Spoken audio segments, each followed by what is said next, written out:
excursions today. Different places. Space Museum and university. So it's two options that you have to choose from. So it's mother of One is a technical tool, the University other of one is Colorado.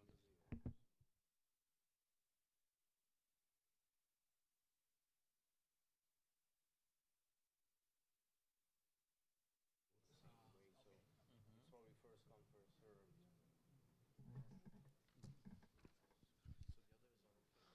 Okay, let's start our session. First speaker is Lauren Tsaran Yunosa. Yes. Okay, Please. thank you. If we don't start, then there's no lunch. I'm sure you won't be happy about that, right? So that's me, I think. Yes. Yeah. Okay. So let's see. Okay, so first of all, I have to say it is not my presentation. I have to give credit to my colleague Werner Balog, who started this initiative within the Office for Outer Space Affairs. Came up with the proposal. He then had to change jobs recently, and that's the reason I had to take over organizing this workshop, and now also introducing to you this idea that our office is coming forward with. So I'll be talking about this capacity building network to support the program on space applications as a proposal that we are putting forward, and where we are also then seeking your support, contributions, maybe participation, ideas in the next days. Let's see. Does it work? Yeah. So that would be the overview. I'll talk a bit about the program on space applications, Agenda 2030, Unispace plus 50, but these you already heard yesterday, covered by my director quite well. So I might maybe go fast or skip on some of those. Then we will talk about this capacity building network ID, some draft terms of reference that we are putting forward, and some proposed actions and conclusions. You already heard yesterday about the program on space applications, which is implemented by the Office for Outer Space Affairs since 1971. Our role, our mandate within that program is to support capacity building in space science and technology. It is established as a follow-up to Unispace, the first Unispace conference in 1968, as you have heard already. And of course, the following Unispace conferences strengthened the mandate of this program. Those are the four pillars that the program's mandate is implemented through. You have again seen those yesterday in the presentation of my director. And of course, our focus starting 2 years ago is the 2030 Agenda for Sustainable Development, and those five pillars of that agenda: people, planet, prosperity, partnerships, and peace. Have seen about that also yesterday. The idea is that all countries and stakeholders are acting in a collaborative partnership to implement this agenda, and this is where we are looking at capacity building related partnerships that we could and should establish to make that more of a reality. That's a quote from a famous economist. He's also the director of the Earth Institute at Columbia University and senior advisor of the Secretary General of the UN, Jeffrey Sachs. He thinks sustainable development is the greatest challenge humankind ever faced, well, at least up to now. So we, as again you heard yesterday, our office is focusing on preparations for the Unispace plus 50 segment next year through these 7 thematic priority areas that were defined by the Committee on Peaceful Uses of Outer Space, and number 7 focuses on capacity building. Again, we told you yesterday that this workshop also contributes to defining, preparing the report about that thematic priority number 7. As you heard already, our program is supporting capacity building for a long time, and we are also aiming to continue with that in the framework of the 2030 Agenda for Sustainable Development. We organize and continue to organize the series of annual activities, workshops, conferences, and we are of course working through the regional centers for space science and technology education, those 6 centers that you have seen also yesterday. And then of course we are working and engaging with a number of entities external to the United Nations that are also supporting capacity building. Those could be of course universities, NGOs, but also private sector more and more. So that led to a proposal that was already being discussed last year, and that is for the office to develop in close cooperation with those stakeholders, with other partners that we are having for such a capacity building network, and to maybe draft some terms of reference for that. A preliminary name was proposed, capacity building network to support the United Nations program on space applications, or the acronym CBN. We looked at other examples of such global or education or capacity building specific networks that we could model maybe our new network on, and this is just one of those examples. You have also heard from Victor Lagutov earlier today that there's the GUPES, the other partnership for environmental education, whatever that is. So there's plenty of models to look at and plenty of maybe past experiences to build on. So when it comes to draft terms of reference, this is a result, what you see here on the next 2-3 slides is a result of internal discussions within the office, of consulting with various partners, of raising this issue at a meeting of the regional center directors that we had recently. So this is work in progress, and this is draft. So here is where we can still improve. With your help in the discussions we will have this afternoon, tomorrow, we can add to this, we can change if we feel it's necessary, and hopefully we can agree to something that we can then put forward as the proposal or as the recommendations coming out of this workshop in the context of this network. So the idea is that any entity, university, NGO, government or non-governmental can participate in this network through requesting participation from our office. The condition is simply commitment by the entity to implement capacity building activities, fellowship program, training course, and so on that support the program mandate.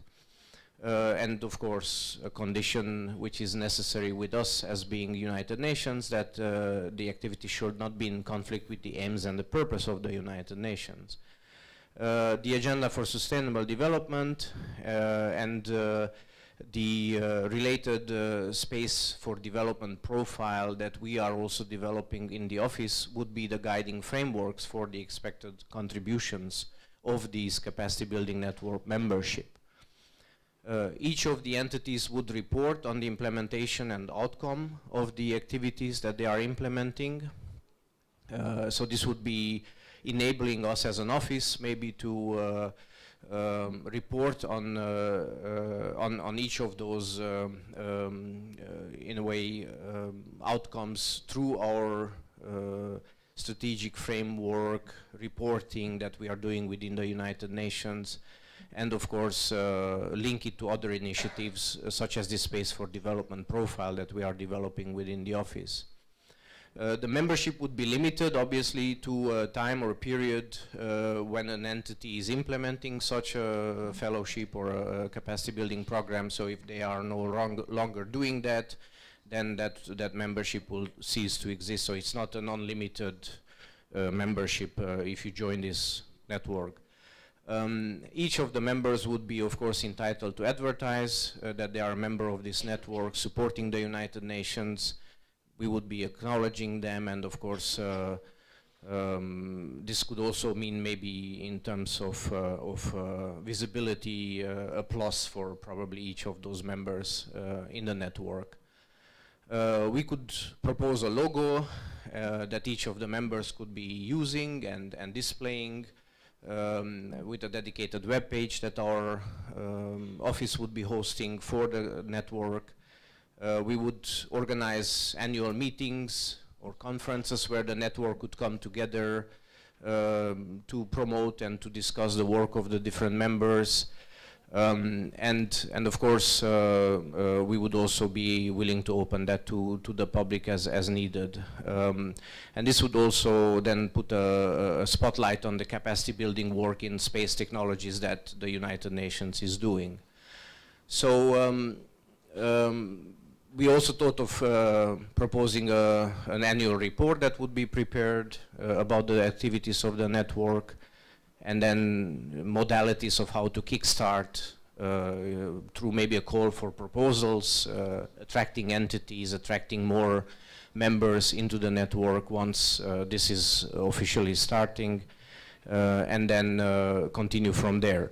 It's important to mention, of course, that we would not be able to provide direct financial support to any of the members. It would be expected that the work of each of the members would be coming out of their own respective resources, budgets, but they would be supporting, of course, the UN program on space applications. For those of you who are wondering, because you heard about the regional centers yesterday and about the alliance that is being proposed, the idea is not that this network should be replacing in any way those existing regional centers for space science and technology education. So it would be more complementary, and of course in a much broader network, obviously. As you heard yesterday, those regional centers today cover 66 countries. There are 6 of them around the world. Such a network would be much more global in nature. You would be able to include any university who is providing space technology related education or capacity building anywhere in the world. So obviously it would be a broader scope. The alliance that is being proposed of the regional centers is fully compatible, of course, with this idea of a capacity building network, and the centers themselves or the alliance could even consider, of course, being an active member or participant in this network. So here you see, in a way, a timeline of where we started and where we are now. What would be the next actions in terms of bringing this proposal forward? We already have had those discussions.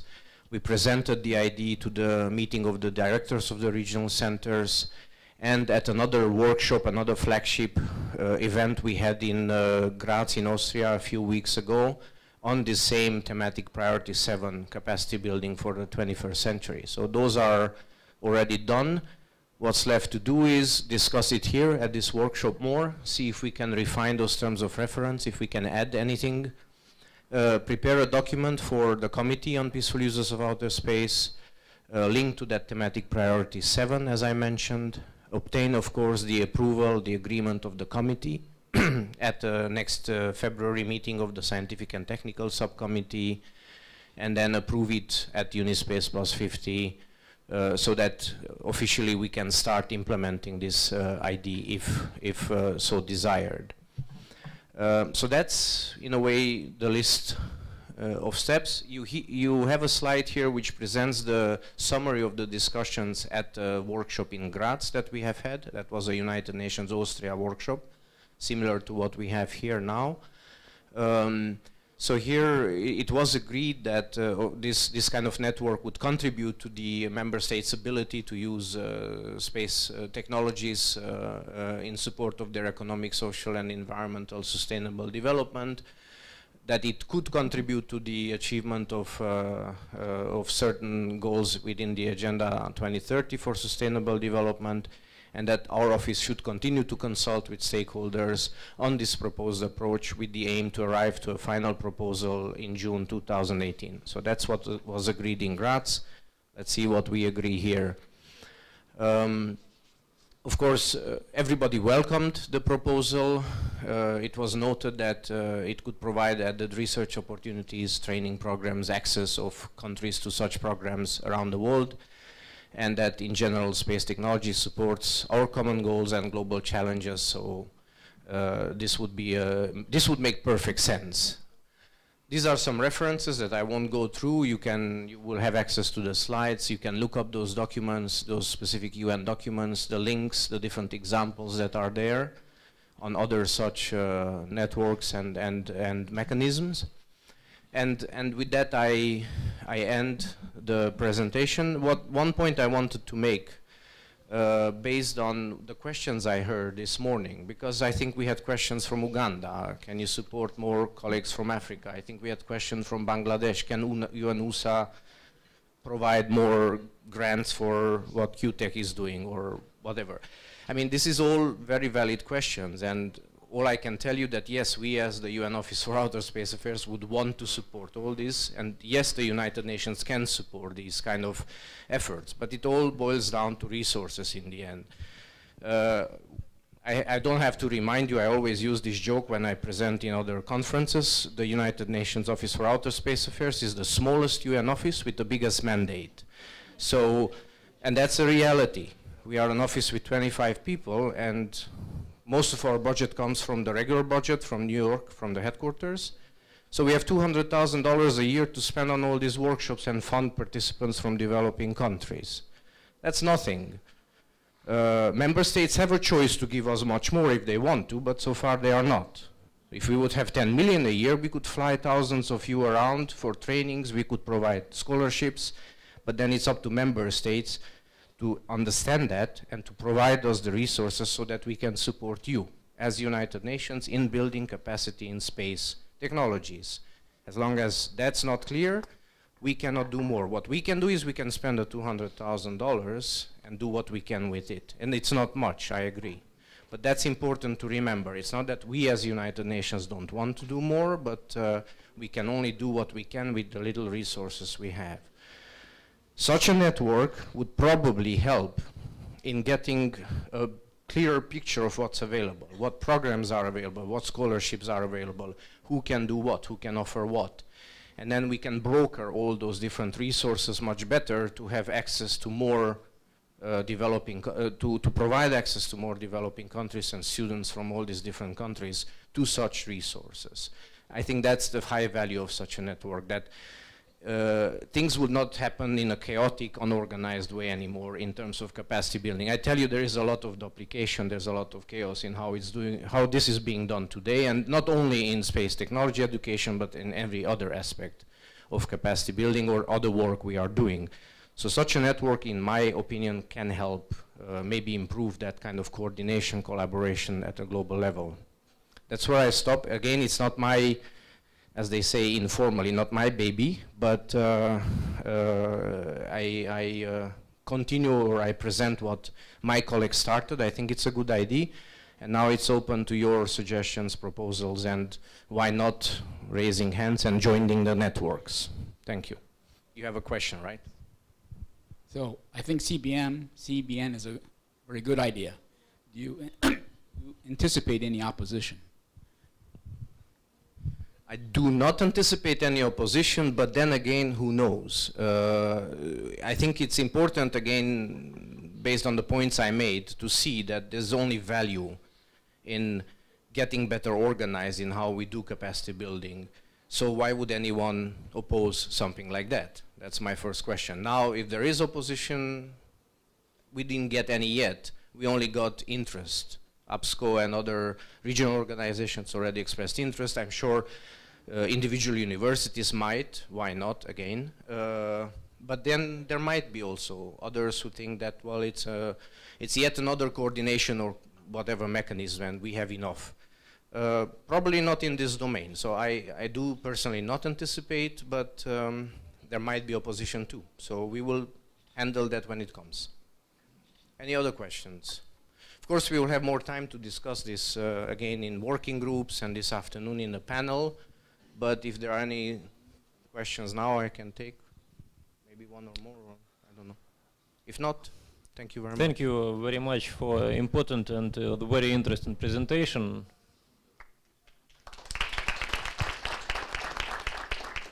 Next speaker is Ivan Tkachenko from Samara University.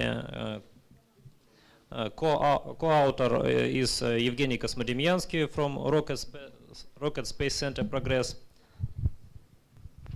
experiments and prospects for development of science and educationalized microsatellites.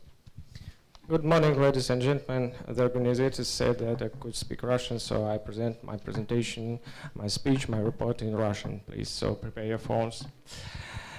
Итак, цель моего доклада сегодня рассказать вам о возможностях, которые представляют современные малые космические аппараты микрокласса для исследований космического пространства и для проведения научных исследований в области космоса. Начать свою презентацию я хотел бы с вот этого слайда, с напоминания о том, что несколько недель назад, и об этом уже говорилось в рамках семинара, в рамках этого воркшопа, мы праздновали 60-летие запуска первого искусственного спутника Земли. И я хотел бы напомнить вам, что именно этот космический аппарат, первый спутник, он как раз-таки относился к классу микроспутников, поскольку обладал массой 83 килограмма, и относился к классу категории микроспутников. Затем на достаточно долгий период времени, на многие десятилетия, вот к этим массам долгое время не обращались, поскольку перед космическими аппаратами ставились другие задачи. В основном это дистанционное зондирование Земли, а это требовало большой целевой аппаратуры, фотоаппаратуры, она была тяжелая в то время. Поэтому к тематике микроспутников вернулись уже существенно позже, примерно в конце 70-х, середине 80-х годов. Затем, вот последние 1,5-2 десятилетия, мы видим лавинообразный рост числа такого количества аппаратов, которые запускаются на орбиту. И сегодня можно говорить уже о действительно подлинной тенденции, которая ведет к существенному снижению массы запускаемых космических аппаратов без потери функциональности этих космических аппаратов. То есть сегодня силами малых аппаратов можно выполнять задачи, которые еще недавно решали большие аппараты. Конечно, к этому привели успехи в первую очередь в области микроэлектроники и в целом миниатюризации бортовых систем. Поэтому вот сегодня мы имеем то, что мы имеем. И Самарский университет обратился также к этой тематике. Впервые это произошло в конце 80-х, начале 90-х годов, когда с участием студентов были разработаны и запущены на орбиту первые несколько простейших спутников, которые назывались «Пион». Они были предназначены для исследования атмосферы. А затем к тематике малых аппаратов в нашем университете вернулись уже в 2007 году. И вот был инициирован такой проект по созданию малого космического аппарата, который мы назвали АИСТ. Надо сказать, что проект этот, естественно, реализовывался с нашим стратегическим партнером, ракетно-космическим центром «Прогресс», поскольку это предприятие, которое находится в Самаре, вы, безусловно, знаете о его существовании. И, конечно, у него был огромный опыт к этому времени создания космических аппаратов, но вместе с тем у предприятия совершенно не было опыта создания вот таких малых аппаратов, таких малых платформ. Поэтому эта работа была новой, инновационной, как для университета, так и для предприятия в том числе. Вот на слайде приведены ряд основных характеристик этих аппаратов. Основное назначение – это научно-образовательные аппараты, и главной целью этого проекта являлось вообще подтверждение работоспособности вот таких микроплатформ. Масса аппарата, вы видите, 38 килограмм, и создание, собственно, информационного канала связи в радиолюбительском диапазоне для передачи информации с борта. Понятно, что создание аппарата, радиоаппарата – это вещь достаточно слабо интересная, поэтому было принято решение о насыщении его целевой аппаратурой. В качестве целевой аппаратуры здесь установлены два научных прибора. Один из них – это аппаратура МАККОМ, которая изучает вопросы микрогравитации, занимается вопросами компенсации микроускорений на борту. А вторая аппаратура – это аппаратура «Метеор», которая занимается исследованием поведения высокоскоростных микрометеоритных частиц, как естественного, так и искусственного происхождения, то есть это частицы космического мусора. Оба типа этих научных аппаратур, целевых нагрузок, они были разработаны и созданы в нашем университете, в Институте космического приборостроения. О задачах я уже кратко сказал. Основная цель, как еще раз я повторю, это было вообще подтверждение работоспособности аппаратов такого класса. Вместе с тем процесс проектирования, изготовления и испытания этого аппарата, он шел по строгим канонам и правилам, которые приняты сегодня в ракетно-космической отрасли нашей страны, в России, которые приняты на предприятии. Поэтому вы здесь видите итерационный процесс проектирования этих аппаратов, ряд интересных конструктивных решений, которые были созданы, сгенерированы в рамках этого проекта, и процесс отработки. Процесс экспериментальной отработки, еще раз повторю, он проходил в строгом соответствии со всеми правилами и нормами, которые приняты сегодня в отрасли, поэтому целый комплекс испытаний, это вибродинамические, это и вакуумные, термовакуумные испытания, испытания системы отделения и так далее, все это проходило в полном объеме на испытательной базе нашего предприятия Ракетно-космический центр «Прогресс». При изготовлении аппаратов было принято решение изготавливать сразу два образца. Один технологический образец, другой летный образец. На технологическом образце проводили полный комплекс испытаний. Летный образец проходил уже испытания по меньшему циклу, и первоначально предполагалось, что летный будет запущен в космос. Это осуществилось 19 апреля 2013 года совместно с космическим аппаратом «Бион», космической лабораторией, также изготовленной на нашем предприятии, попутным запуском. Вот здесь вы видите, этот аппарат видно на борту. Он был запущен с космодрома Байконур. Однако после проведения всего комплекса испытаний на технологическом образце было принято решение, что этот образец также может быть отправлен в космос. Поэтому в декабре 2013 года, 28 декабря, на новом носителе, ракете-носителе «Союз-2.1В», был запущен и второй образец, технологический образец этого малого космического аппарата «Аист». И таким образом была сформирована этими двумя запусками с космодромом Байконур и с космодромом Плесецк в декабре, сформирована уникальная в нашей стране, да и не имеющая особых аналогов в мире, космическая орбитальная группировка из двух аппаратов, функционирующих на различных орбитах, именно аппаратов научно-образовательного назначения, университетских спутников. Параметры орбит приведены на слайде, вы можете их увидеть.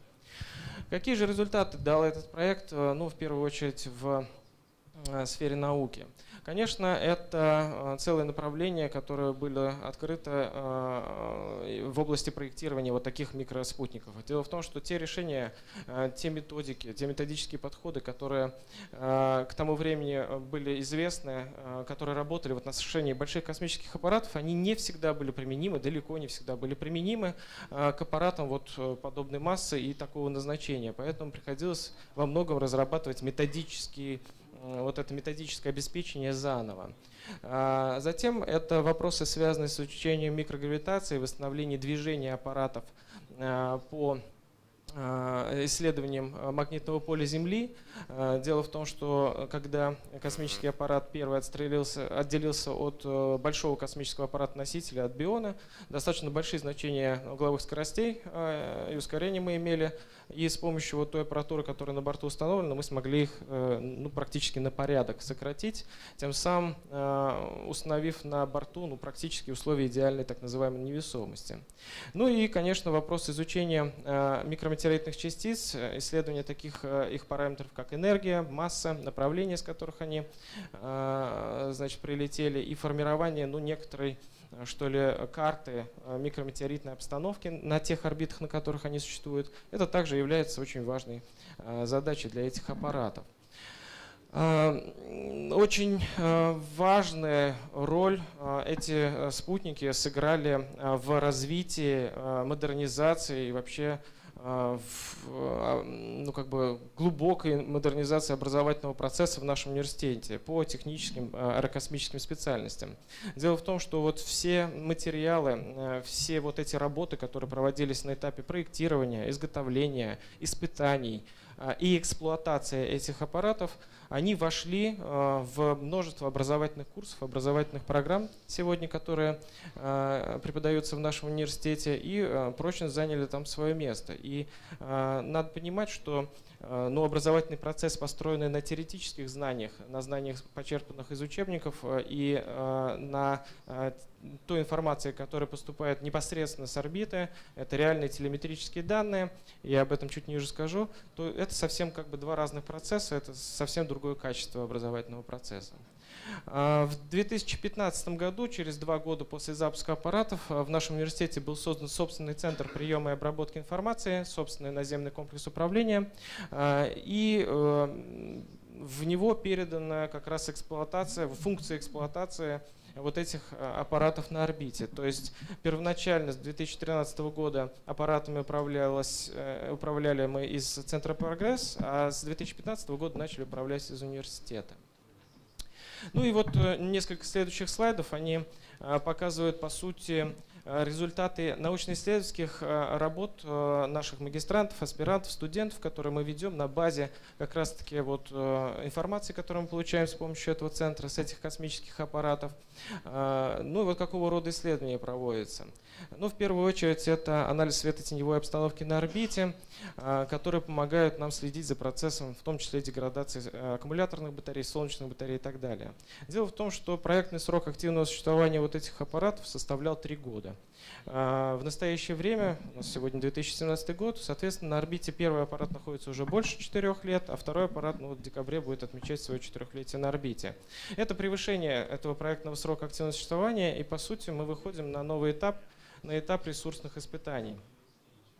И, соответственно, понимание вот этих механизмов деградации систем бортовых, того, как в кавычках стареет аппарат, это очень важно для последующего внедрения вот этих знаний, этих результатов в процесс проектирования других аппаратов. Надо сказать, что одним из направлений исследований является также регистрация и анализ и исследование процессов отказа бортовых систем и процессов отказа этих космических аппаратов. Аппаратов 2, как я уже сказал, вели они себя за эти 4 года достаточно различным образом. Один у нас, например, на орбите 1,5 года вообще не работал, то есть случился критический отказ по неизвестным, неопределенным нам причинам. Однако в июле 2016 года аппарат снова ожил и продолжил свое нормальное функционирование. Ну вот распределение количества этих отказов во времени вы видите на этих графиках, а гистограмма справа, она показывает распределение по типам вот этих отказов. В основном это отказы, связанные с как раз системой электропитания, это вопрос, связанный с целевой аппаратурой, локальными радиационными факторами, воздействиями и так далее. Одно из важных направлений также является анализ температурной информации. На борту у нас расположен 32 температурных датчика, и поэтому анализ температур на борту на различных гранях, средняя температура, фактическая температура. Это очень важная информация, и благодаря ей мы сегодня говорим о том, что мы понимаем, что есть необходимость внесения существенных изменений в процессы испытания космических аппаратов, поскольку существующие на сегодняшний день методики не дают адекватного результата и не позволяют в полной мере удерживать тот уровень температуры, который должен быть на борту, то есть есть колебания, иногда они носят такой достаточно серьезный характер. И в 2013 году, как я уже сказал, были аппараты запущены на орбиту, и в этом же году мы начали работать совместно с нашим центром над новым аппаратом. Это аппарат АС-2D. Аппарат дистанционного зондирования Земли, он уже существенно крупнее, по массе это 530 килограмм. И результат этой работы в апреле 2016 года этот аппарат был запущен на орбиту с нового космодрома «Восточный» в рамках первой пусковой кампании. Характеристики аппарата вы видите в таблице, я не буду подробно на них останавливаться. Отмечу только, что на сегодняшний день эта машина позволяет получать снимки в панхроматическом диапазоне, это лучше 1,5 метров, в мультиспектральном диапазоне это порядка 4 метров, и важной особенностью этого аппарата является очень такая приличная полоса захвата. почти 40 километров, что, в общем, ну, является достаточно такими нетривиальными, уникальными характеристиками на сегодняшнем вообще в целом мировом рынке малых космических аппаратов. На борту этого космического аппарата также расположено 6 видов научной аппаратуры, которая разработана в нашем университете. То есть, по сути, аппарат представляет из себя научный комбайн. Ну вот на слайде приведены снимки, которые получаются сегодня с этого аппарата. Это снимки высокого разрешения. С ним вы можете познакомиться и на сайте Центра прогресса, на сайте Роскосмоса. И про аппаратуру я несколько видов ее упомяну. Просто скажу, что часть из этой аппаратуры является логическим продолжением работы исследований, которые проводятся на первых аппаратах серии АЭСТ. Часть из них это новая аппаратура, которая изучает атмосферу вокруг аппарата, изучает воздействие космического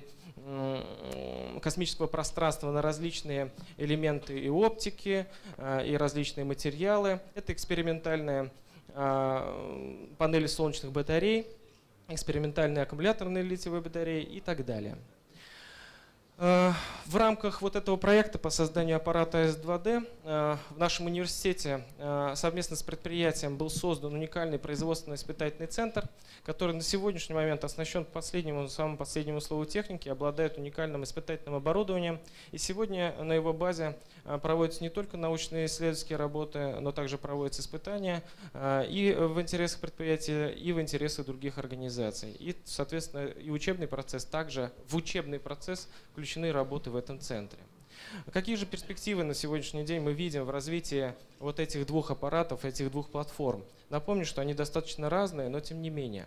Значит, на сегодняшний момент в нашем Институте космического приборостроения мы активно развиваем несколько проектов по развитию этой платформы. В первую очередь она связана с установкой радиолокационной аппаратуры, с увеличением полосы обзора, с установкой дополнительной целевой аппаратуры и получение стереоскопических изображений. Это я говорю про платформу АЭС-2D. А также развитие платформы первых АЭСов. И мы планируем, и точнее ведем на начальном этапе проектирования аппарата с биомодулем для проведения длительных биологических экспериментов в космосе, также радиолокационный аппарат и новый аппарат микрокласса для дистанционного зондирования Земли. Ну, вот этот аппарат, который пока мы условно называем АЭС-3, он должен занять место где-то примерно посередине, в этой линейке примерно посередине между малым аппаратом, первым АЭСом массой 39 кг и большим 530 кг. Пока вот на то, что у нас сейчас получается в наших первых проектных проработках, это масса 170 кг. Тем не менее, это достаточно хорошие характеристики. Это разрешение также порядка 1,5 или даже лучше метров. Небольшая полоса захвата, но тем не менее достаточно приличная. Это 8-10 километров. И ну, вот такая существенно меньшая масса по сравнению с аппаратом АЭС-2D. В заключение, что я хотел бы отметить. Ну вот представленная презентация, я надеюсь, дала вам возможность понять, что на сегодняшний день для нашего университета и для нашего предприятия тематика малых космических аппаратов является не только предметом каких-то технических разработок, внедрения инноваций и так далее.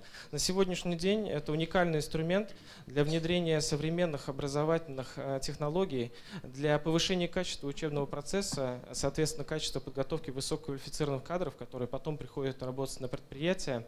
И это уникальный инструмент для проведения научных экспериментов в космосе. Те аппараты, о которых я вкратце упоминал, Бион, Фотон, это космические большие лаборатории. Вы знаете, что да, большое количество стран участвует всегда в этих программах, порядка 40 стран участников в этих проектах, но эти аппараты готовятся достаточно долго. Цикл их подготовки составляет 5-7 лет. Малые аппараты дешевые относительно, создаются в кратчайшие сроки, и на сегодняшний день являются действительно очень интересным и хорошим инструментом для изучения ближнего и дальнего космоса. На этом у меня все. Спасибо. Thank you. Thank you for a very useful presentation. We have time for one or two, three questions. Okay, thank you very much. Sorry. Did you hear something about the so-called thermal accumulating materials? Tell me more about it. I don't know. Because they're elaborated, namely for the purposes of decreasing peak thermal load between bright and dark side of the satellites? It's very interesting. We can change our contacts and tell more about it. We elaborated this team in early 1918th in Samara State Technical University. Of course, you can't know about this because it is secret. Okay. at that moment. Okay. But you will tell me. Yes. Okay. Okay. Next question, please. Good morning. My name is Cui Zhu. I'm from China, and thanks for your presentation. I would like to ask, what is the meaning of AIST? Meaning? Yeah, what is meaning? AIST it stands for the capital letter. It means Aviation Institute. This is the previous name of Samara University. It was firstly Aviation Institute, then Aerospace University, and now it's Samara University. So AIST, it's Aviation Institute. Stand for Aviation Institute. Yeah. Thank you. Thank you. But it's in English, it's stork. It's a bird, stork. AIST in Russian, it's stork, a bird. Okay. Please. Congratulations for your presentation. Thank you. My name is Fernando from Brazil. Could you explain, how many students participated in your project? They were undergraduate or graduated, and how you split the teams in teams? Thank you. Okay, from 2007, I think that more than 100 students took part in this project, and more than 50 projects, diploma projects, was graduated on this project. 10 PhD students, more than 30 or 40 papers were published in journals. So this project have a lot of team, a big team, and students after this project they came to our enterprise, to the Center of Progress. So we continued to work together to next projects. So this is a continued process. Okay. Thank you very much for your presentation. And the next speaker is from United Arab Emirates University, Michael McGrath.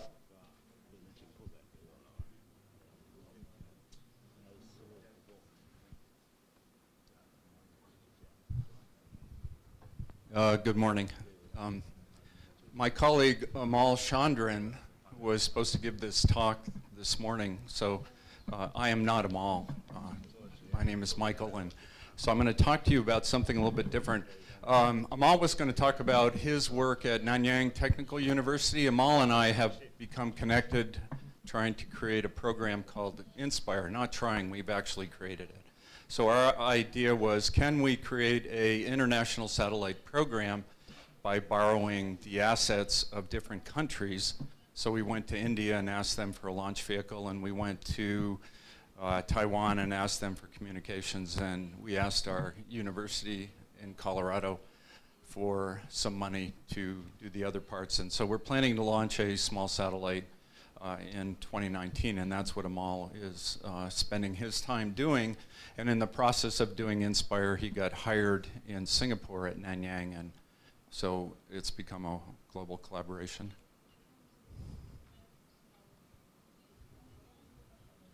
A little bit on Inspire. So Inspire is essentially was created not to build the satellite, but it was actually built and created to build the next academic training materials for spacecraft design. So our desire was to take the classroom, reformulate it, and actually create a commercial MOOC out of spacecraft design. So the goal of connecting the world was to identify teaching resources throughout the world that we could bring together to create this teaching program.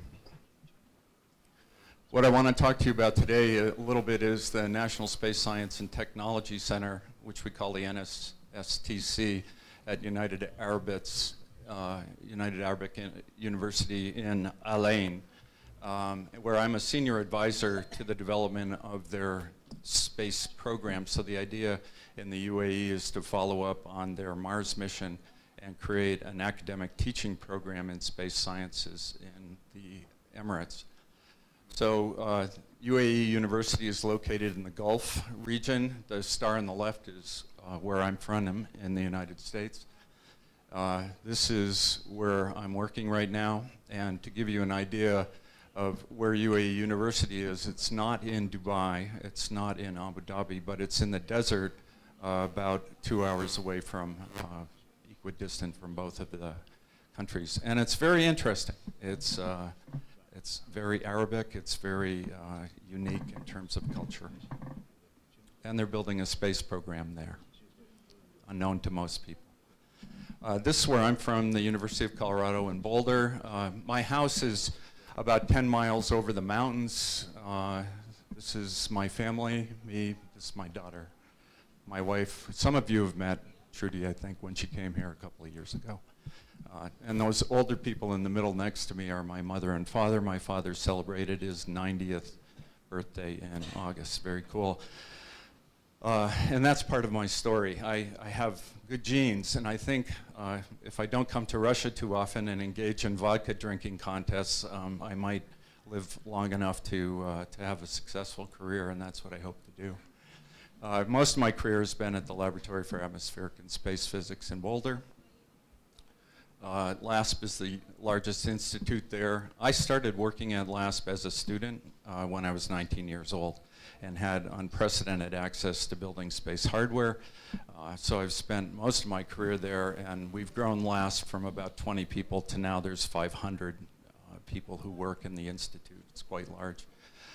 We have a way we design and build, and that's to combine science with engineering. And we do a lot of testing. So my advice to developing space countries is invest in test equipment and testing. That's really a big part of the criteria to be successful. And everything we do is to operate a science instrument. So all of our investigations involve science. My background started back when dinosaurs roamed the earth, and I had 10 years at LASP working on a couple of NASA missions. I left for 10 years and then came back, and I've been responsible for developing all the missions you see there. In the 10-year time period I was gone, I worked at a solar physics institute in Boulder where we essentially created pictures like this. So I was part of a team that was on expedition in Indonesia to make this photograph of the solar corona. I was also part of a team that helped build what I think is the most flown spacecraft ever built. So this is part of a program that NASA developed a long time ago that essentially used the space shuttle to take the spacecraft up. They put it over and it orbited, then they grabbed it at the end and brought it back to the Earth. So we were able to refurbish this 5 times during that program. Spartan was the shuttle-pointed autonomous research tool for astronomy. I was also part of this program too. So this was essentially a project to open up a spacecraft and repair it on orbit.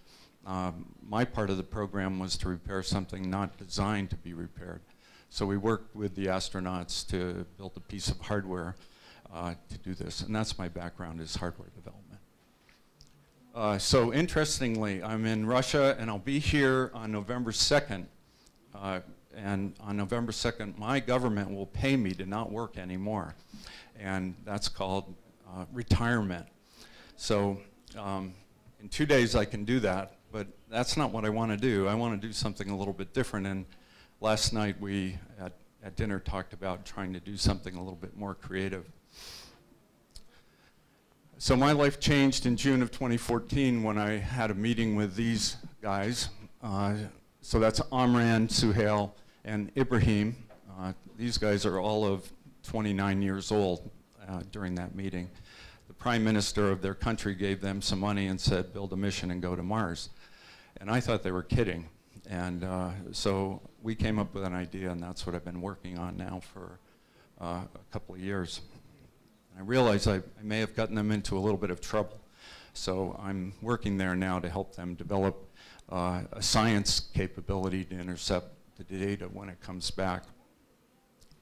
So the NSSTC is starting to be developed in Elaine, and its focus will be on space science curriculum. And there are 4 aspects of developing this capability. 2 of them are quite easy. One is building the science curriculum, which is a matter of just building courses and putting those together.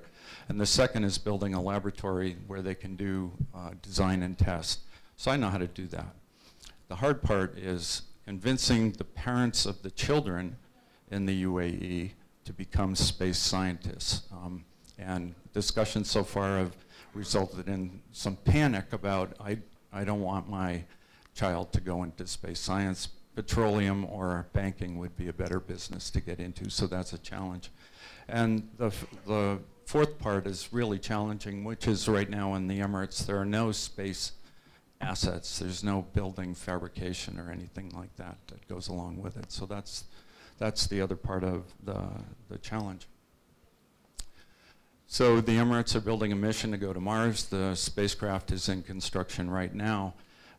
There are about 100 Emiratis working on this program in Dubai, and the University of Colorado, Arizona State University, and University of California at Berkeley are also involved as well. And so the plan is to launch in 2020, along with a number of other countries who are going to Mars at that time, to go into orbit, and to go into a different type of orbit that's going to allow characterizing the planet over many types of local times, which will be new and interesting. Ultimately, the UAE hopes to build a large center in Al Ain that focuses on space. So I'll conclude my talk with just sort of looking back on my life and talking to you about something. So over the course of my life, when I've gone to Washington, D.C., I go to the Air and Space Museum after dark, and I look in the window at this, Apollo Soyuz. And I started in the space program about the time when this was being built, maybe a little bit earlier. So I know everything there is to know about what's on the left, and I know nothing about what's on the right. And somehow, the world governments have decided that knowing what everybody else is doing is not a good idea. So my government restricts me from talking about some of the things I know. Well, it turns out I know everything about what there is to know, and a lot of people in this room also know about everything about what there is to know. So one idea is, can we work together and model behavior at the highest levels of performance, if you will, build capacity in the large spacefaring nations that isn't there right now. So perhaps we can do something along these lines. Thank you.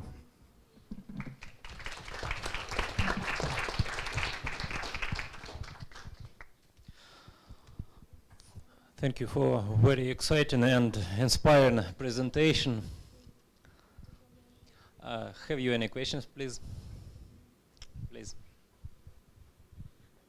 It was very philosophical in the end. I think that all of us in this room understand some more, some less. I would put myself in the category of less, a lot less. But I understand a few things about dual technology. And it's not really a question. I just wanted to say congratulations for trying to express your best behavior for that kind of thing. Thanks very much. Any other questions? Any questions, please? Thank you very much. It was wonderful. Thank you.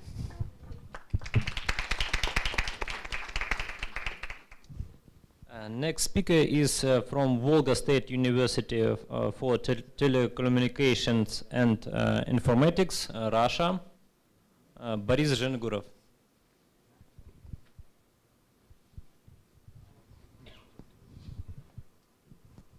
Здравствуйте, уважаемые члены, участники конференции.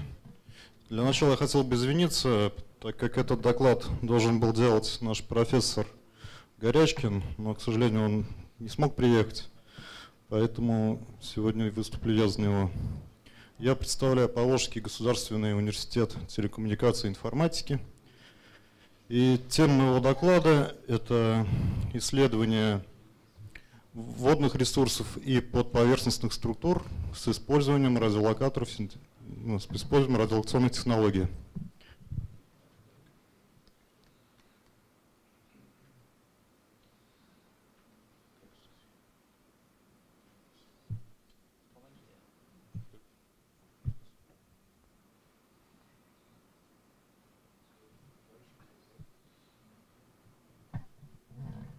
Радиолокационные системы нашли широкое применение в области дистанционного зондирования Земли, так как эти системы не зависят от состояния погоды, от времени суток и позволяют получать радиолокационные изображения высокого качества в любое время года.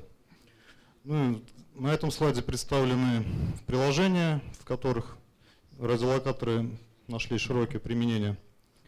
Также радиолокационные системы используются для наблюдения и обнаружения водных резервуаров и зон увлажнения. На данном слайде представлен снимок, сделанный с космического аппарата СИР-С и обработанный в Поволжском институте. Справа это покрашенные области, где Земля увлажнена. Также радиолокационные системы позволяют обнаруживать подповерхностные объекты. Здесь представлена формула глубины проникновения радиоволн. Ну и для примера приведено такое вот старое радиолокационное изображение, где приведен снимок пустыни, и слева вот этот канал белый, это водный канал под песком, обнаруженный, так как почва влажная. На этом слайде представлена классификация существующих радиолокационных систем. Вот. На сегодняшний день самым неизученным диапазоном частот, который используется для построения радиолокаторов, являются длинноволновые частоты. Вот. Данные частоты обладают высокой проникающей способностью и очень интересны для проведения дистанционного зондирования Земли. Однако на эти частоты наибольшее влияние оказывает ионосфера. И из-за этого зачастую построить радиолокатор в классическом варианте не представляется возможным. Поэтому в последнее время наш институт занимается разработкой технологии бесстатического зондирования Земли. Эта технология подразумевает под собой, что у нас передатчик и приемник разнесены в пространстве. То есть у нас на борту космического аппарата находится передатчик, а на Земле мы получаем сигнал от него и по этому сигналу строим изображение на Земле. Передатчик на Земле должен быть двухканальный, чтобы получить сигнал непосредственно от спутника и от области наблюдения. Вот. В последнее время наш институт совместно с Центром РКЦ «Прогресс» и Самарским университетом занимался разработкой радиолокационной аппаратуры для спутника АС-2D. Вот. Здесь на этом слайде представлена развернутая приемная позиция для данного комплекса. Это антенна на отраженный канал, она более мощная, так как сигнал будет слабый, пришедший от Земли, его необходимо усилить. Здесь представлена антенна этого комплекса, так как АС-2 достаточно маленький аппарат, поэтому для этого комплекса была взята обычная антенна типа УДЯГИ. Она простая, весит всего лишь килограмм. Это бортовая аппаратура, которая была установлена на космическом аппарате АС-2D. Это аппарат уже установленный на космодроме Восточный. Вот, к сожалению, после запуска аппаратуры радиолокационного комплекса, установленной на борту, пока не работает в штатном режиме. Однако для проведения эксперимента в нашем случае достаточно, чтобы передающая аппаратура просто двигалась на каком-то объекте. Поэтому для обработки этой технологии на Земле нами был проведен эксперимент. Мы установили на борту автомобиля передающую часть комплекса, и автомобиль двигался через мост реки Волги. На расстоянии около 10 километров от него стояла приемная позиция, и мы облучали Землю.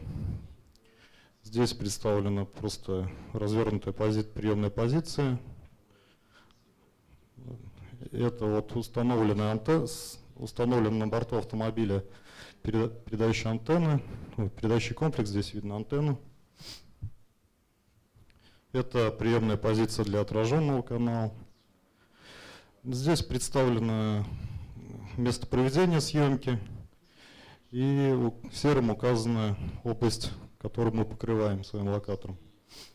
И получили вот мы такое радиолокационное изображение. Здесь видно очертания реки, мост и несколько других объектов.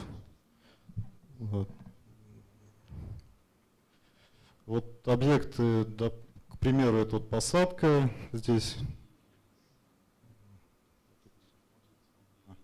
вот посадка в оптическом изображении, вот она как здесь выглядит в радиолокационном.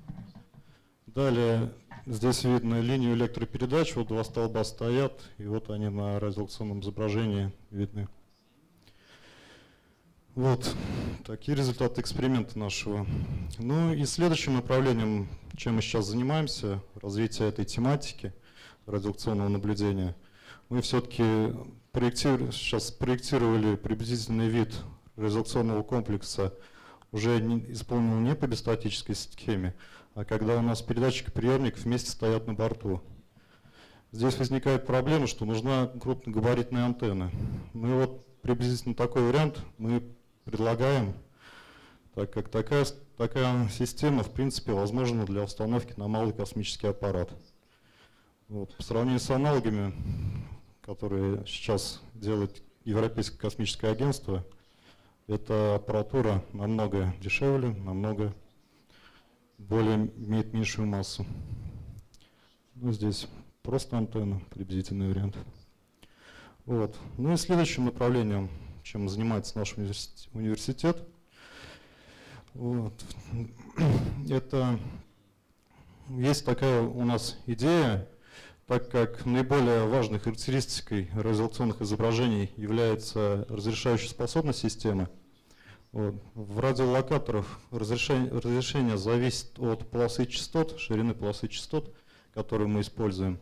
Однако из-за ограничений регламента связи использование этих полос частот очень ограничено. Поэтому вот нами был проведен эксперимент, когда мы устанавливаем два локатора, работающие на двух разных несущих частот, и складываем их в полосы этих частот. Вот для этого был проведен эксперимент. Эксперимент был проведен в той же самой области, только теперь мы на борт автомобиля поставили помимо антенны P-диапазона еще антенну УКВ-диапазона. Также развернули приемную позицию, добавив туда антенну УКВ-диапазона. Это то же самое место.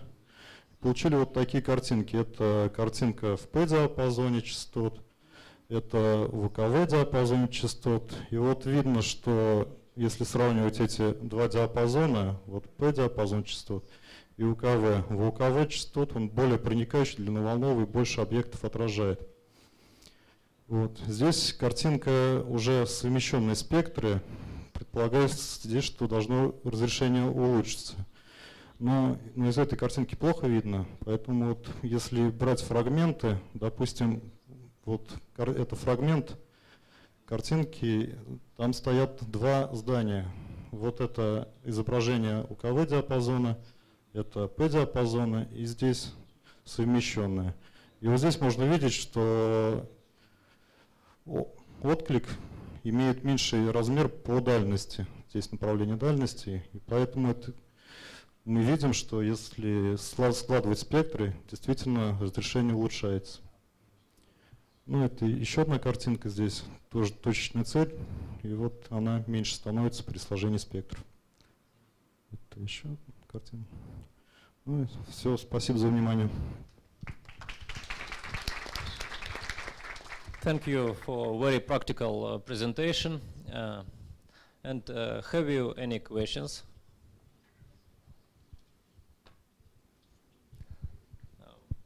Yes, please.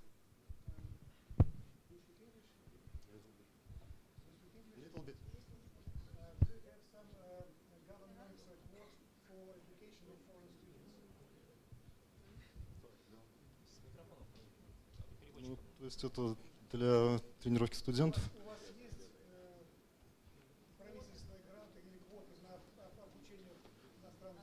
Обучение иностранных студентов. Вы знаете, на этот вопрос я не могу ответить. Я в институте не преподаю. Мы можем поменяться контактами. Я своим профессорам что-то передал, потому что я не могу сказать про иностранных студентов. Governmental quote for education of foreign students in his university. Okay, Thank you very much. Next presentation. Speaker is Vasilin Vasiliev, a cluster of aerospace technology research and applications, Bulgaria.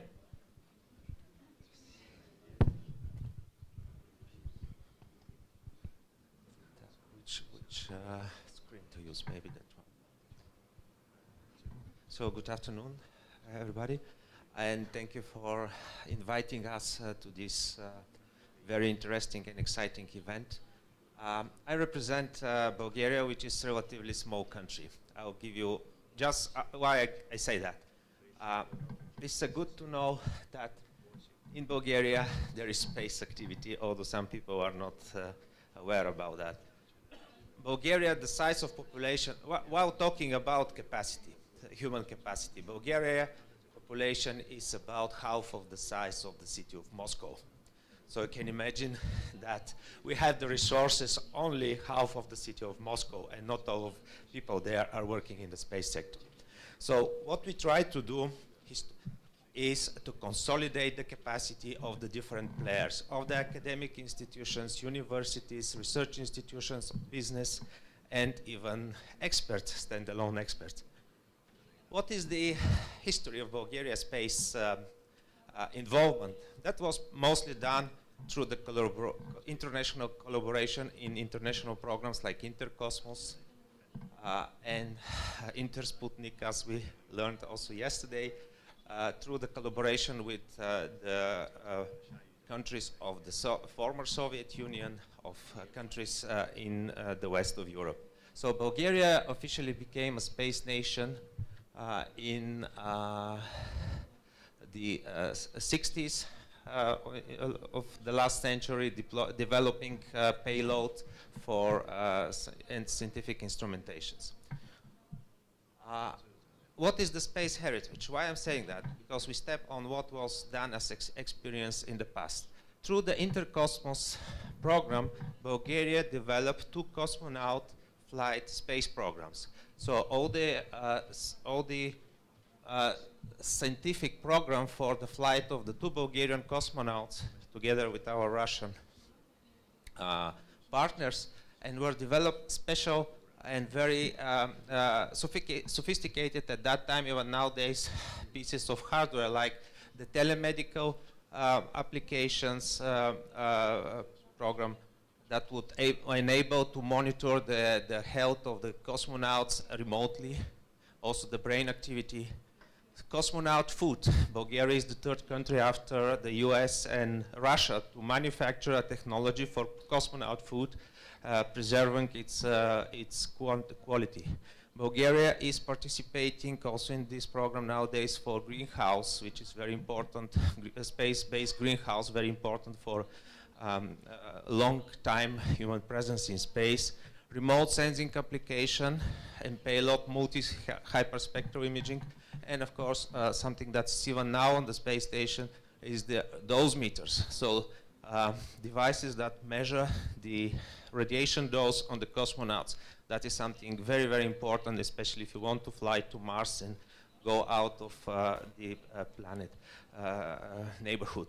So there is a strong history, although this was based entirely research-driven activity. The capacity building, the human capacity building here is only in terms of PhD student education and training, researcher development, and so on. And that was in the past with government funding. Nowadays, we don't have government funding for space activities as such. We don't have at this moment a national space program. Space is considered as one of the industrial sectors in Bulgaria, like engineering, ICT, communication, technology, any other industry. So we, in Bulgaria, need to define a new way to execute space-driven projects. And for that, we need the involvement of the industry, of the small and medium-sized companies, of the new players that are existing, because we have to find money. We have to develop space projects as part of some business process, let's put it like that.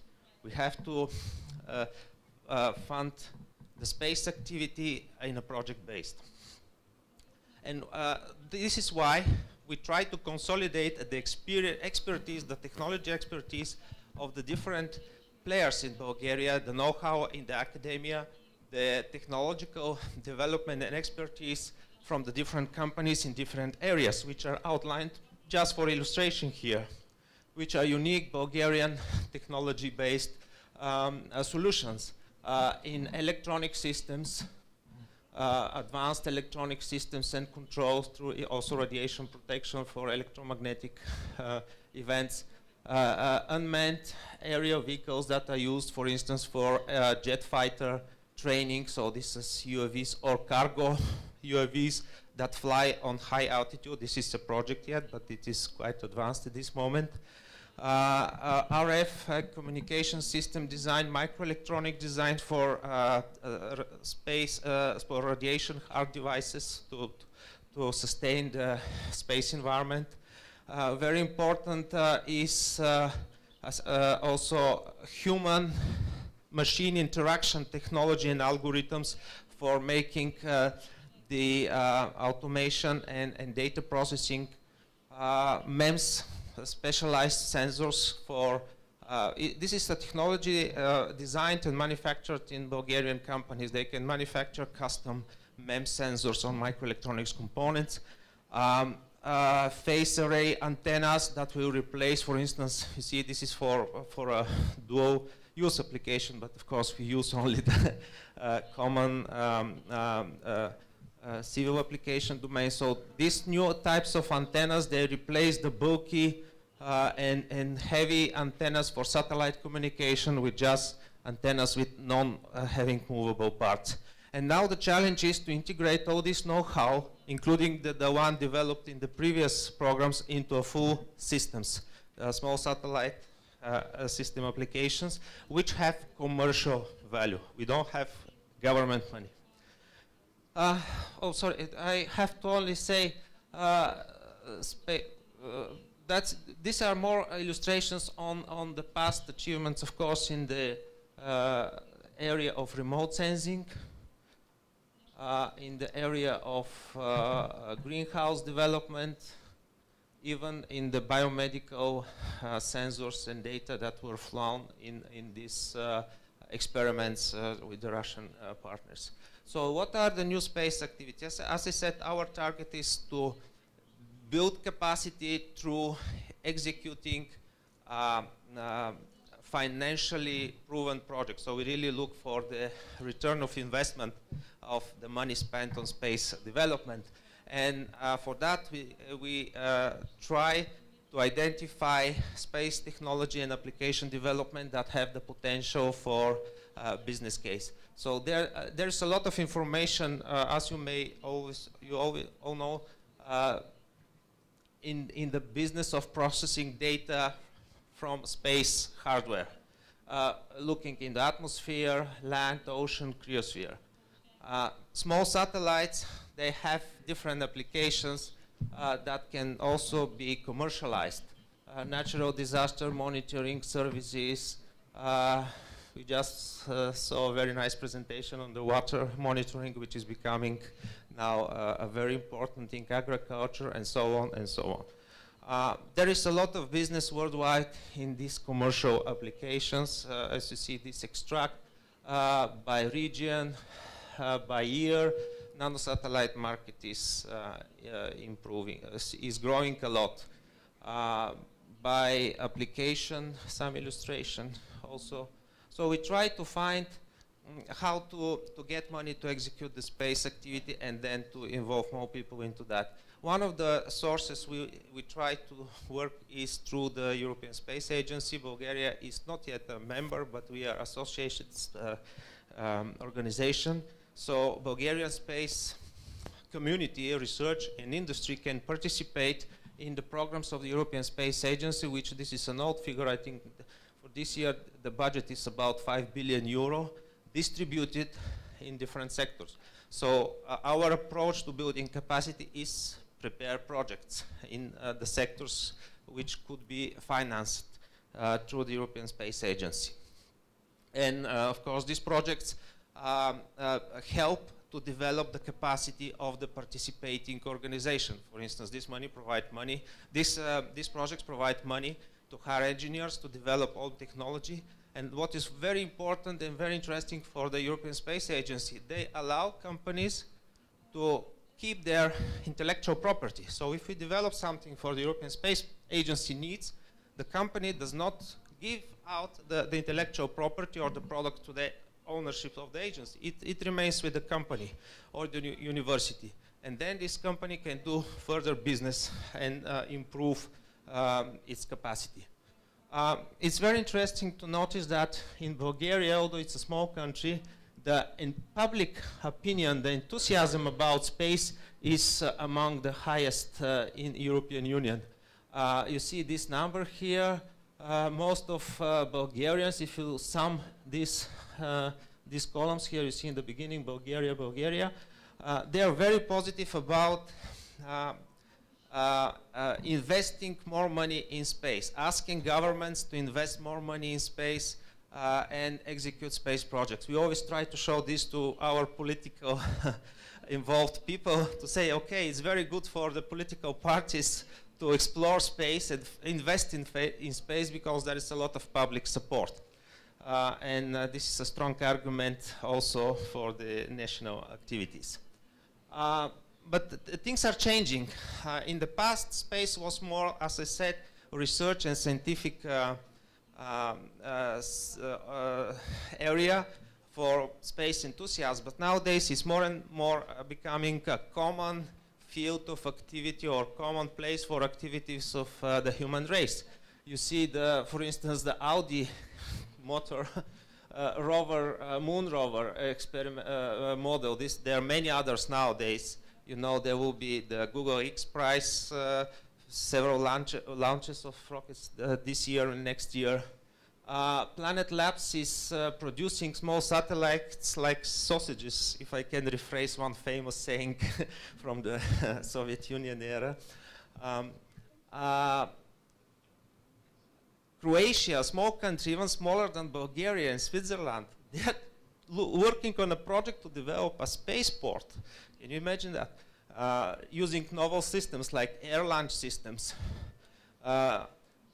Space junk is becoming a threat. Space debris monitoring and all the activities related to risk prevention is becoming not as a research topic, but operational activity to monitor and prevent disaster. Imagine a space debris falling and hitting an airplane, what kind of disaster this could be, and due to the increased danger of space debris, it's nowadays European Union is trying to set up a warning service.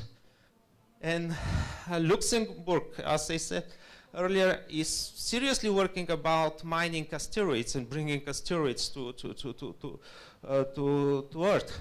And further on, the art. This is a very interesting image. I need to probably to explain. I found it very recently. This is a 3D representation of the human laugh. How people laugh You understand, right?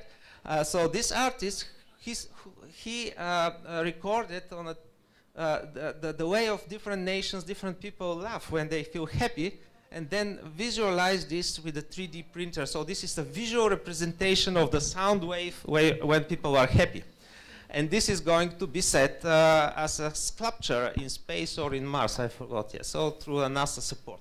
So you see, space is part of our life today. It's not just something for enthusiasts. And we need to find a way to collaborate and work in all these different areas. So what is our approach? Is really to work on practical projects with commercial. For Bulgaria, we need to focus. We are a small country, lack of funding, maybe also not sufficient government support, so we need to focus. And we need to focus with the help of our partners to develop commercial small satellite applications on the technologies available in Bulgaria with human resources, selecting motivated young people. So we need to think of projects that provide added value, commercial value from the system provider, satellite system, to data distribution, data processing, and even satellite data commercial service. So this is our ambition, what we try to do as an organization, combining academic and SME expertise together. Part of the academic activities that are in Bulgaria, science and engineering, student education, is not student that, I don't mean only young people, everyone who is in a classroom for me is a student, even whatever age it is, because we need to learn all the time. So we have university level education at Master of Science and PhD. You have Academy of Science, PhD, research project activities in space, participating in different space programs. UNISEC Bulgaria framework, as Ray mentioned today for UNISEC Global. It's a strong driver today to bring more students. There are some NASA and European Space Agency education and training activities that are available. Even today, this week, there is online education, engineering education training session of the European Space Agency. Maybe not everybody can access, but it is ongoing. Unfortunately, we don't have such with Russia, so we'll be very much interested. Industry-driven SME projects. So there are some examples of such educational activities for students. Practical education, building systems, subsystems, engineering models, etc. Also industry, I'm just showing this as a snapshot, I cannot reveal more, but industry-driven projects with the support of the European Union funding. We are working on project for small satellite communication solution, especially with the Bulgarian Antarctic base. We have a base on the Antarctic continent. This is already here, this Livingston Island. We need to provide a communication solution for them, because otherwise they cannot exchange data. And also a hot topic is space debris monitoring sensor, also to support European Union activities. So these are two projects that are driven by the industry, by the SMEs, and we are working on them. So those projects, industry projects, are also contributing to capacity building, because they, of course, they require a lot of education and training and involvement of people. This is my last slide. All activities in space, including capacity building in Bulgaria as member of the European Union with small resources, are driven by the priorities set or agreed in the European Union countries. So based on the European Space Strategy, it's actually a document that was released quite soon, almost a year ago. It's a public document, you can see it. There are several priorities to maximize the benefit of space for society. So the goal is not just, you won't see a big statement from European Union or from NASA, from ESA, that we are going to go on Mars, put people there and so on, because there is no really benefit at this moment besides technology development maybe. With the limited funding, we need to focus on activities that really bring benefit to our daily lives. These are the priorities of the space activities in Bulgaria, also as part of European Union. for different roles, including Copernicus, Galileo, and other. This is public document, of course, everyone can understand it, can find it. So as a last slide, let's do things together. Space is very complex. It takes effort, it takes money. So it's more important to do the first step in a long journey, as our friends from China have this beautiful saying. So let's do things together. Thank you very much.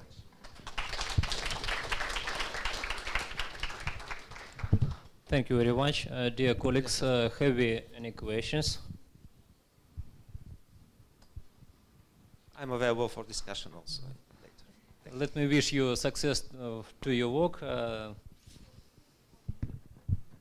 Thank you very much. Next speaker is Tatiana Lipatnikova, Samara Space Center Progress, Russia. The presentation will be in Russian.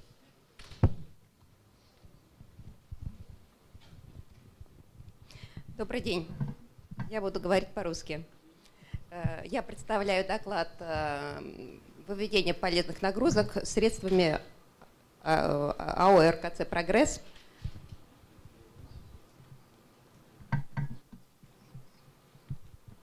«Прогресс» — это ведущее предприятие нашей отрасли, которое осуществляет запуски с 4 космодромов, расположенных в разных частях мира. Это и в Европе с Плесецка, в Азии это Байконур, это Скуру, французская Гвинея, и с Дальнего Востока космодром Восточный.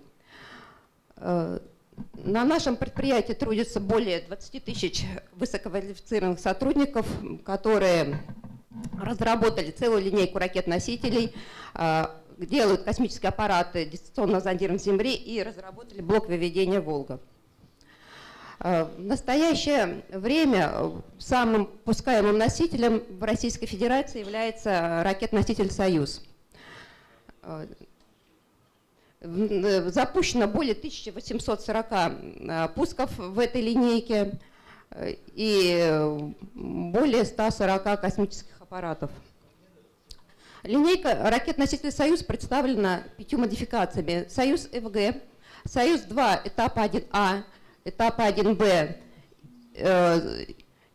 и «Союз В» обеспечивает пуски с космодромов Байконур, Восточный и Плесецк. С помощью ракет-носителя «Союз СТ» обеспечиваются запуски во французской Гвиане. Надежность ракет-носителя обеспечили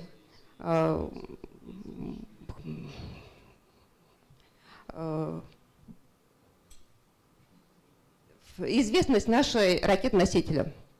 Поподробнее я хочу остановиться на блоке ведения «Волга».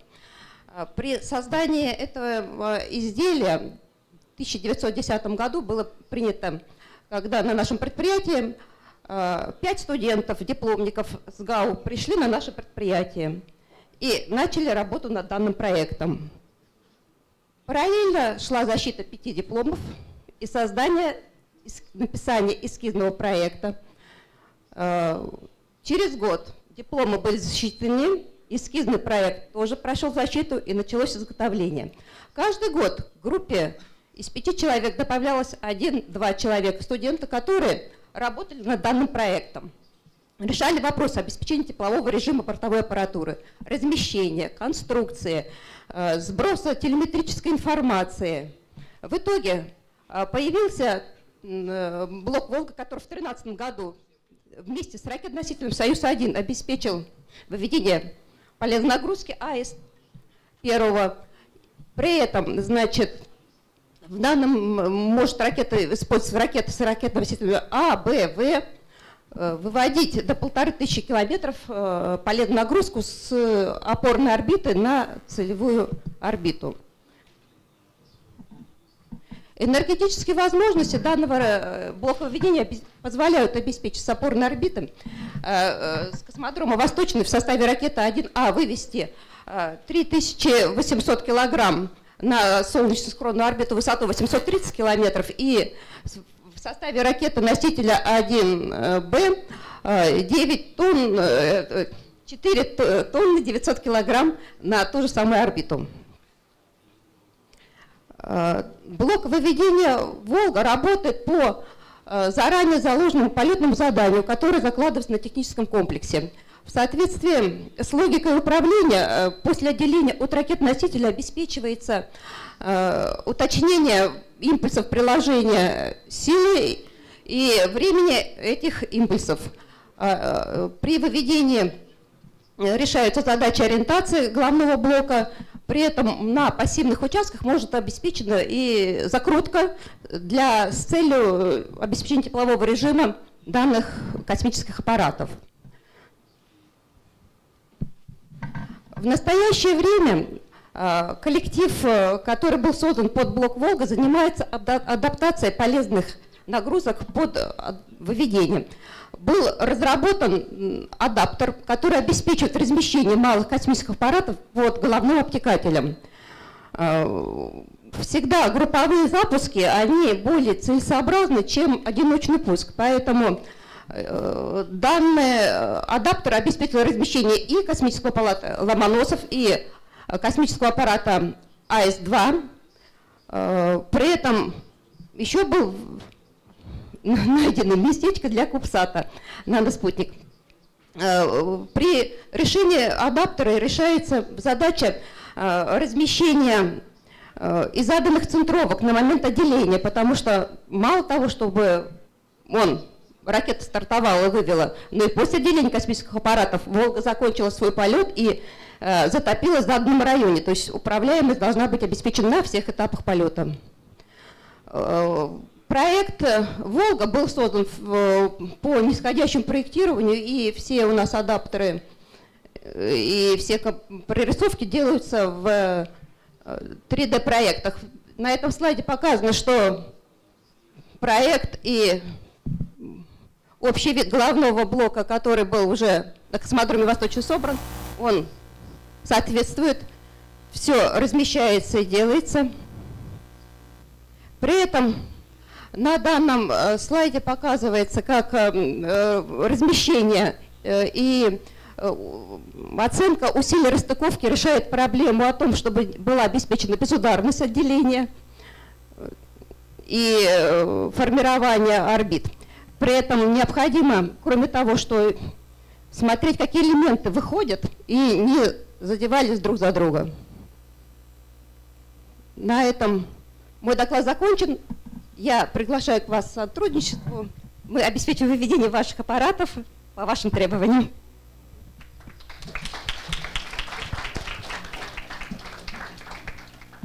Thank you for your wonderful presentation. Dear colleagues, have you any questions? Yes, we have questions.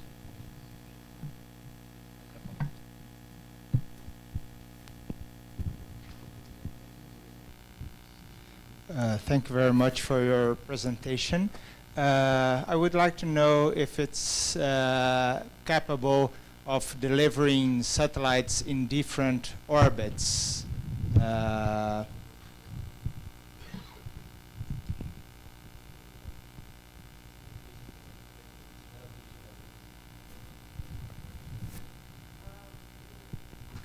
Спасибо за вопрос. В настоящее время как раз прорабатывается этот вопрос, и идет доработка «Волги», и она будет обеспечивать выведение на 3 диапазона орбит и отделение 3 групп по 2 аппарата в группе.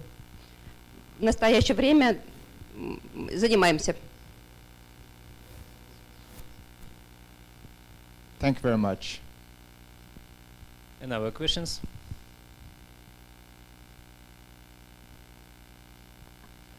Thank you very much.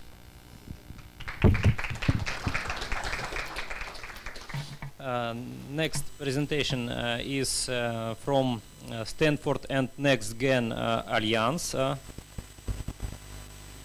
Виктор Таратухин.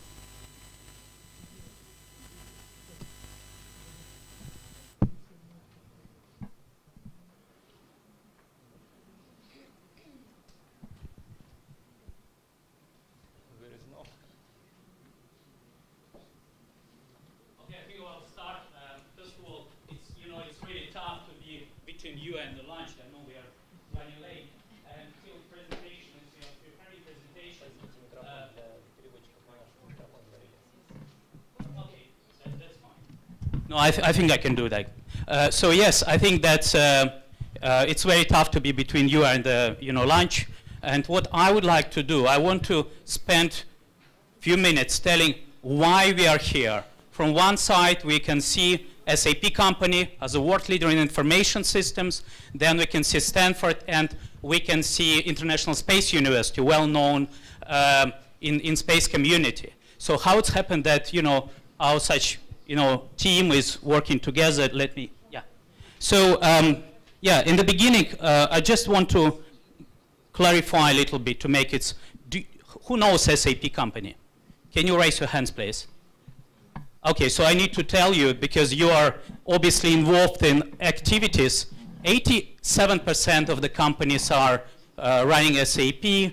We are in oil and gas industry. We are in healthcare. We actually global leader in information systems. So United Nations our client, IBM, Microsoft, Airbus, aerospace companies, automotive companies. I would say about 80%, 85% of global companies SAP clients. We are also obviously involved in activities in aerospace industry and defense.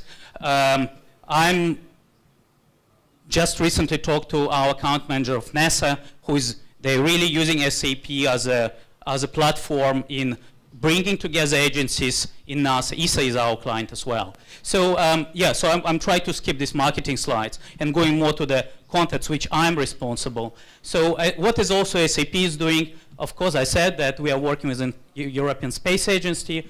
Since we are information system company, we're offering real data platform, SAP HANA. ESA is using this as part of, and also our clients like Munich Re is also using geodata for business purposes. We also working with, I think people from South Africa can recognize, we also work in some of the telescope research and our software using scientists in South Africa. As well as I said, it's a United Launch Alliance, our customer. Proton in Russia, I need to show these slides. Proton is using SAP very intensively. So I'm responsible for University Alliances, which is essentially next-gen team at SAP. At the moment, I'm based out of Palo Alto. I'm responsible for actually running next-gen in Silicon Valley and US West, as well as taking care about global projects like related to United Nations or space exploration. And Rosenberg, which is my boss, essentially, she's involved and very much in UN Women Organization. She's doing a lot to bring young girls to information system and STEM network. She's based out of New York and working with the UN General Assembly and people from United Office in New York. Since I'm an engineer and designer, and my research is actually in design theory, I need to tell, at least very briefly, about myself. I'm Russian. I was born in Russia, Ulyanovsk, which is not far away from Samara, and then I did my PhD in Russia, again in aerospace-related design. Then I spent 6 years living in UK, working in Cranfield University, again, extremely aerospace-oriented, working with Airbus for my PhD study in UK. Then I returned back to Russia and spent 8 years working with Russian universities in capacity building platform for information systems. Then I spent time in Germany 2 years, then a few years in Stanford, and now after Germany I returned back to US just recently, months ago. Yeah, so then I think what is interesting that we have also guys, Dr. Bernd Welsh is our Chief Knowledge Officer in SAP who is involved in these activities. Friend of mine, Professor Chris Welch, Unfortunately, he was not able to come this time, but he's very known as a pro-rector of International Space University. And Valentina, born in Samara region, and she's my PhD student in Heidelberg University based out in Germany. So what we believe, and that's a very Californian slide, that's a reality which are coming. And it's reality for all of us. If you are not ready for changes coming, that obviously your company or your organization will not survive. I think you know this slide, that you will be not able to survive in next 20 years, only stay with incremental innovations. So we need to be creative. We need to be creative in engineering, in aerospace. Otherwise, incremental innovations are not working anymore. So that's why we created NextGen initiative for universities. But traditional information systems company will provide software, and they said, okay, just use it if you like. What we are trying to do, we want to create innovation environment. And this is one of our NextGen offices out of New York in Hudson Yard building, somewhere there. But what is going on for the last 2 years? Since I think SAP is everywhere, we are in our customers. We believe that SAP brings people and technology together to improve people's lives and make world a better place. That's why we are working very closely with United Nations in New York, and I'm personally involved in activities with TU Vienna. I will tell later on also in UN Vienna area. This is our president, Bill McDermott. He's American, but he's really taking care of a lot of activities going on in New York, in general, globally in United Nations. So we are with the global goals, and I think it's part of our blood of the company at the moment, that things which we are doing is really about improving life of people, specifically in the developing world. So we are, as I said, we are involved in UN Women activities, a lot of local events we are doing, and I think SAP named on one of the best workplace for women at the moment. That was the official title. Yeah, as you can see, goals and our sustainable development goals, it's every presentation we are using this. And we are really proud to be part of this United Nations network. Specifically to NextGen, specifically to our points of working with academia, so really we are not talking about program. We are talking about community. We are talking about social networks, how we can bring people together for benefit of humanity. That's why NextGen, as our brand, is really try to seed disruptive innovations to bring this to classrooms, to bring to industry and our clients. This is our network. All slides will be available, so if you have any questions, we are welcome. We're really trying to create triangle between industry, academia, public sector, private sector. That's really key. And that's reality. What we want to bring to United Nations is our network. It's more than 3,300 educational institutions globally who is involved in our program. And that's not really related to information technology. Of course, they're using blockchain, they're using artificial intelligence, machine learning, they're using traditional ERP systems, but we are talking about design thinking. I will tell later about the way how young people creating innovations, also in aerospace industry. So this is our network. Again, if you want, you're very welcome to reach me out in your regions. We actually very growing in Africa at the moment. I just host the Minister of Economic Development of Botswana with our client customer De Beers, and I think we will be growing Africa, specifically Africa, in very much in detail next few years. But NextGen is not, it's a movement. It's a movement when we are bringing, and we are inspired by Stanford and Stanford design thinking culture. I think there's a few universities, you may recognize them. All of them, they have, not only that's a picture of a university, they have a specialized lab for design thinking when students are working together for innovation projects. So yeah, so different countries, different continents. The recent was a Plekhanov University in Moscow and SAP Leonardo Center, which is our creative research area in Paris. We are bringing industries because we are in different industries. We are in healthcare, we are in aerospace, in automotive. We try to bring our customers together so they talk to each other about technologies or methodologies. But what we are doing in XGen is very much about Stanford design thinking way. And the way how, by the way, who knows what is design thinking is about? Can you raise your hands? Not too much. That's really methodology of creation of innovation, extremely popular at the moment in the companies. And we are trying to bring design innovation in the center of our culture working with universities. We want to create global network of design innovation projects. Because I know you are doing a lot of projects, you are creating satellites, you are bringing really new technologies to the classroom.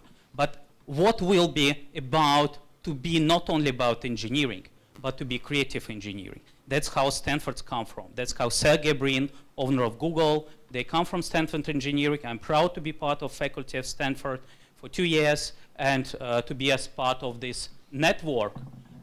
But Stanford is not about Stanford. It's about what I hope it will be part of our environment, the United Nations. It's about social connectivity. That's how Silicon Valley looks right now. That's why a lot of innovations coming from Silicon Valley. And the center is a Stanford University.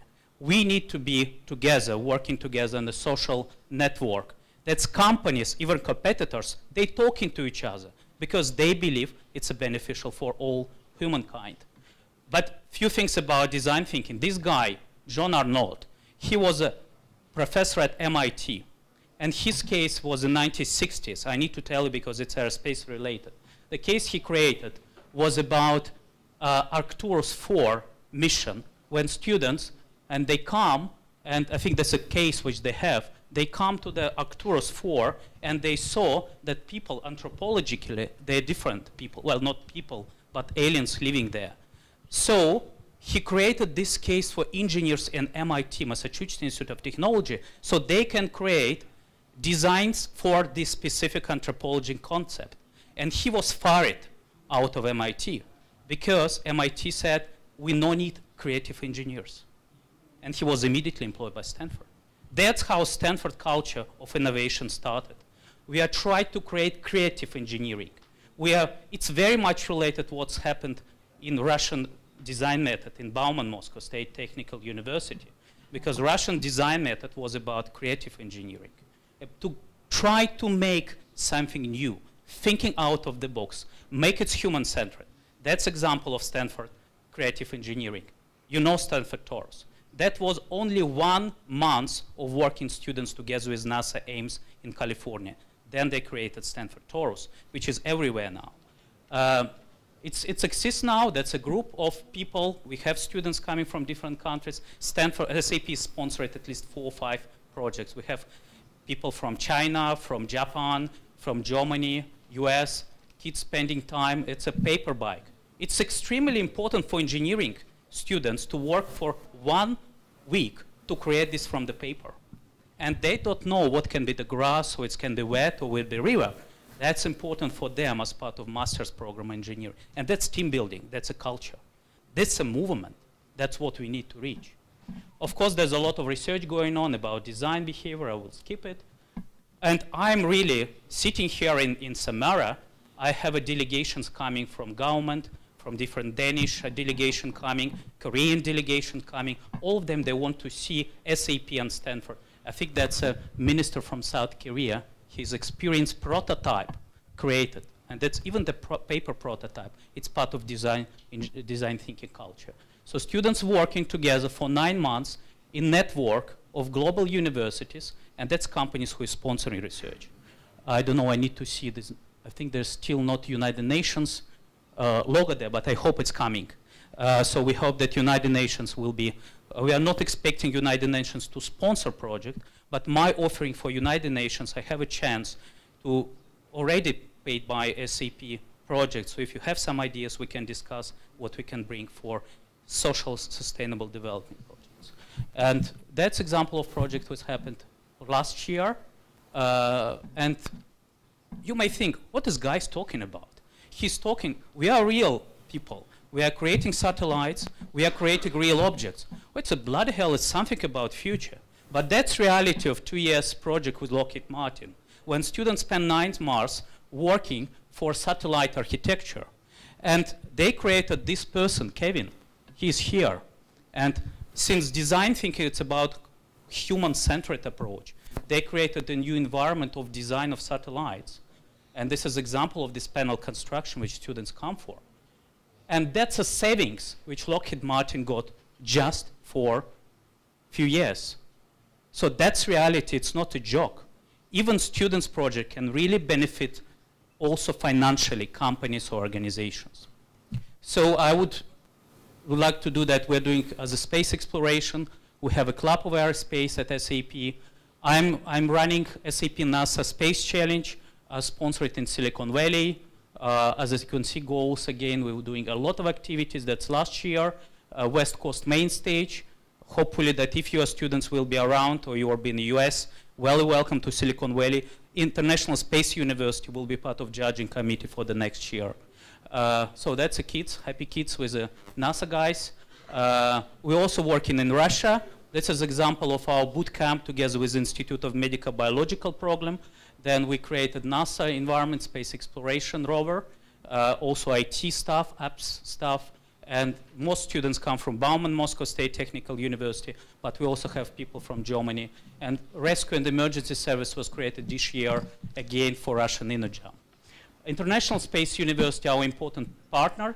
In May 2017, we signed the agreement between International Space University, I'm teaching there, and what we want to do, we want to bring space-related activities and design thinking to space agencies.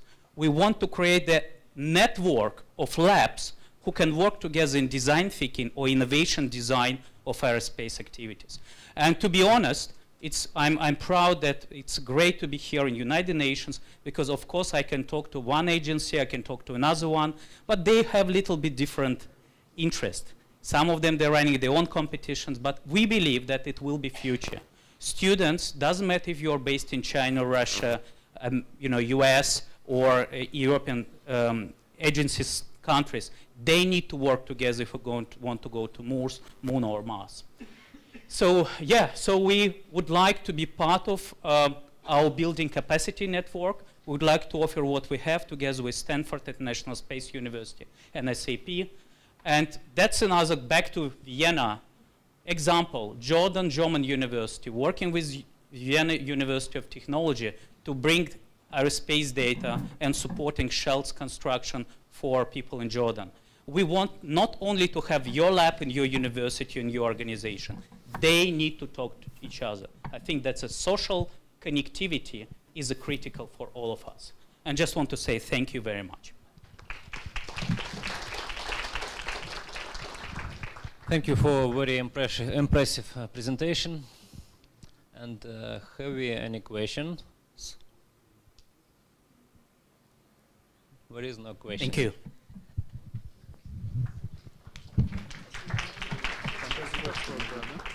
Thank you very much. Next session will be at 2:00 p.m. And now lunch break and poster sessions and in the hall.